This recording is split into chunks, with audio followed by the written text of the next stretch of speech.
জীবনে চলার পথে সুখ দুঃখ হাসি কান্না ঝড় তুফান নিজের খুব আপনজন চোখের সামনে এই পৃথিবী থেকে চলে যাবে। অনেক কিছু জীবনে চোখের সামনে ঘটবে, অনেক কিছু আসবে যাবে। এরই মাঝখানে আমাদের বেঁচে থাকতে হয়, এরই মাঝখানে আমাদের জীবনকে চলমান রাখতে হয়, এরই মাঝখানে আমাদেরকে স্বপ্ন দেখতে হয়, এরই মাঝখানে আমাদের একটি নতুন দিনের জন্য অপেক্ষা করতে হয়। এরই নাম জীবন। সময় যেমন প্রবাহমান, সময় ও নদীর স্রোত যেমন কারো জন্য অপেক্ষা করে না, তেমনি আপনার জীবনও চলমান, জীবনও প্রবাহমান।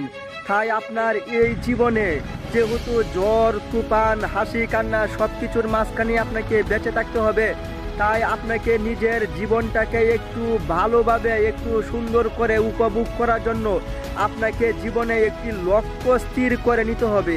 আপনাকে নির্দিষ্ট একটি লক্ষ্য বস্তু স্থির করে সেই লক্ষ্য বস্তুর দিকে আপনাকে 100% ফোকাস দিয়ে আপনাকে এগিয়ে যেতে হবে।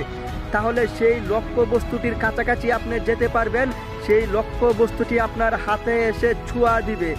আর যদি আপনি একটি লক্ষ্য বস্তু স্থির করে চলার পথে ডানে বামে আশেপাশে এইটা করব না ওইটা করব, ওইটা করব না ওইটা করব, বিভিন্ন দিকে যদি আপনার মন চলে যায়, আপনার মন যদি বিভিন্ন কিছু করতে চায়, তাহলে কিন্তু আপনার সময়টিকেই চলে যাবে, জীবনটিকেই চলে যাবে, আপনি জীবনে ভালো কিছু করতে পারবেন না।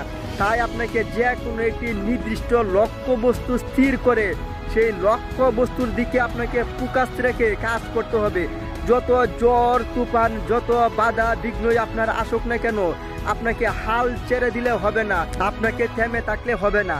আপনাকে সর্বোচ্চ ফোকাস দিয়ে আপনার সর্বোচ্চ ইচ্ছা শক্তি মনোবল দিয়ে আপনাকে সেই লক্ষ্য বস্তুর দিকে এগিয়ে যেতে হবে। সেই লক্ষ্য বস্তুকে অর্জন করতে হলে, সেই লক্ষ্য বস্তুকে পেতে হলে আপনাকে যে সমস্ত কঠিন পরিশ্রম অধ্যবসায় আর সাধনা করার প্রয়োজন সমস্ত কিছুই করতে হবে। আপনার শরীর ঘামবে, আপনার কপাল দিয়ে পানি পড়বে, আপনার সমস্ত শরীর ঘেমে সেই পানি আপনার পা দিয়ে গড়িয়ে পড়বে। আপনাকে আবার গামছা দিয়ে সেই শরীর মুছতে হবে, মুছে আবার আপনাকে নতুন করে শুরু করতে হবে। আপনার ফোকাস আপনাকে স্থির রাখতে হবে। প্রত্যেকটা দিন, প্রত্যেকটা মুহূর্ত, প্রত্যেকটা সময়, প্রত্যেকটা মিনিট, প্রত্যেকটা সেকেন্ড আপনার কাছে মনে করতে হবে বিশাল কিছু। একটি সেকেন্ডও যদি আপনি অযথা অলসভাবে নষ্ট করে থাকেন, তাহলে আপনি এখনই তৈরি হয়ে যান। মনে করেন পরবর্তী একটি সেকেন্ড আপনার জন্য অনেক কিছু। আপনার সফলতাকে অর্জন করার জন্য আপনার ইচ্ছা শক্তি, আপনার মনোবলকে দৃঢ় রেখে আপনার যে বিষয়টি পেতে চান, আপনার লক্ষ্য বস্তুর দিকে আপনি সর্বোচ্চ ফোকাস রাখুন। আপনি কঠিন পরিশ্রম অধ্যবসায় আর সাধনা করুন। যত ঝড় তুফান যাই কিছুই আসুক না কেন, আপনি যে লক্ষ্য বস্তুটি অর্জন করতে চান সেই লক্ষ্য বস্তুটি না পাওয়া পর্যন্ত আপনাকে থেমে থাকা যাবে না, আপনাকে হাল ছাড়া যাবে না।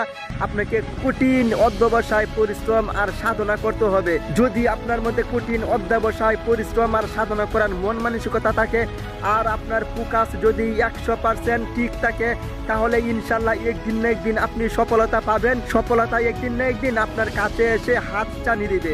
তো দর্শক, দেখা হবে নতুন কোনো ভিডিওতে। ততক্ষণে সবাই ভালো থাকবেন, সুস্থ থাকবেন, নিরাপদে থাকবেন। আর হ্যাঁ, সবাই 5 ওয়াক্ত নামাজ আদায় করবেন। আল্লাহ হাফেজ।